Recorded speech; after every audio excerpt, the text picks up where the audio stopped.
Ontem, diversos canais de comunicação divulgaram imagens estarrecedoras, né, impressionantes, de nazistas circulando em um protesto nos Estados Unidos, na Flórida, próximo da Disney. E eu notei que muitas pessoas que não estão afeitas à história e às ciências sociais ficaram surpreendidas, né? Ficaram surpresas. Nossa, poxa vida, como pode nazistas nos Estados Unidos, etc.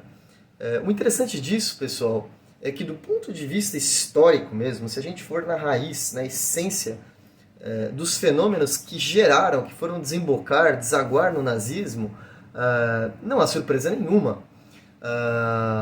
Ao contrário do que muitas pessoas pensam, não foram os nazistas que influenciaram os Estados Unidos. Foram os Estados Unidos que influenciaram os nazistas. Eu explico aqui.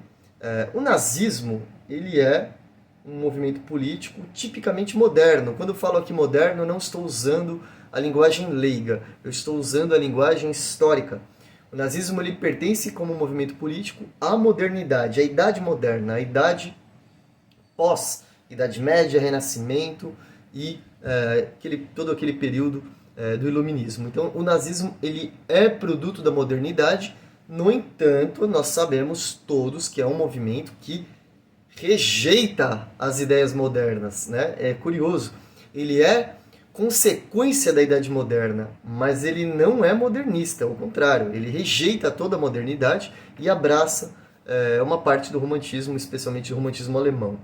O interessante, pessoal, é que, na verdade, os nazistas, quando eles começam a se fortalecer nos anos 20, eles já demonstravam, existe uma série de correspondências nesse sentido, posso inclusive, para quem quiser indicar leituras nos comentários, eles já admiravam muito a forma como os Estados Unidos tratava os povos nativos, especialmente durante os séculos 17, 18 e 19.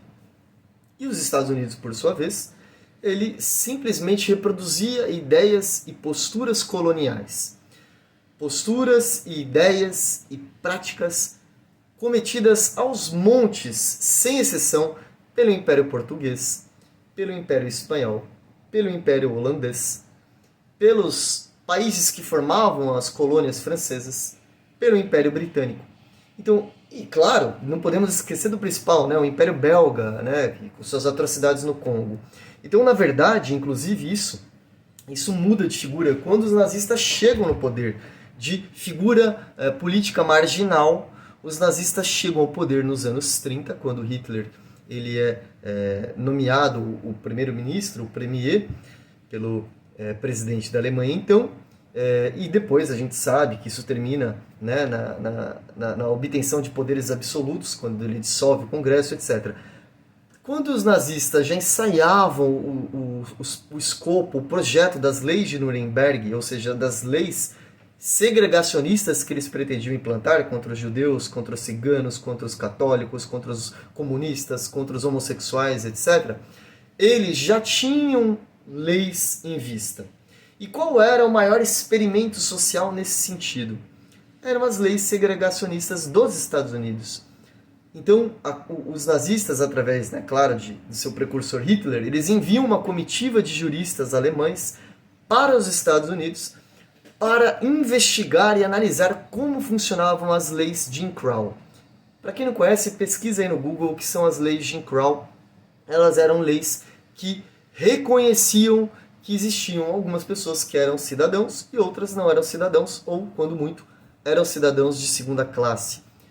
E o crítico disso é que os nazistas concluíram que as leis segregacionistas dos Estados Unidos eram radicais demais.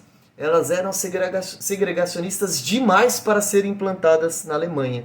E por conta disso, eles, segundo eles, fizeram uma adaptação de leis menos segregacionistas. Então, na visão dos nazistas, eles eram menos discriminatórios do que os Estados Unidos em relação, principalmente ao sul dos Estados Unidos, mas os Estados Unidos como um todo nos anos 30.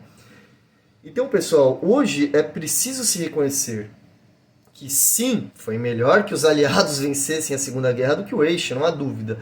Mas a ideia vendida pelo Ocidente de que a Segunda Guerra foi uma luta entre as democracias liberais, os direitos humanos e o eixo nazi-fascista, ela precisa ser colocada em perspectiva. Ela precisa ser colocada em perspectiva porque os Estados Unidos, naquele momento, era um país segregacionista. A Inglaterra tinha um império segregacionista. E, de um modo geral, a França também. Que eram, enfim, os principais componentes ali dos aliados. Isso não vou entrar aí no mérito da União Soviética, que tinha uma estrutura política totalmente diferente. Mas fica esta reflexão para vocês terem aí durante a semana. Até mais, até o próximo vídeo.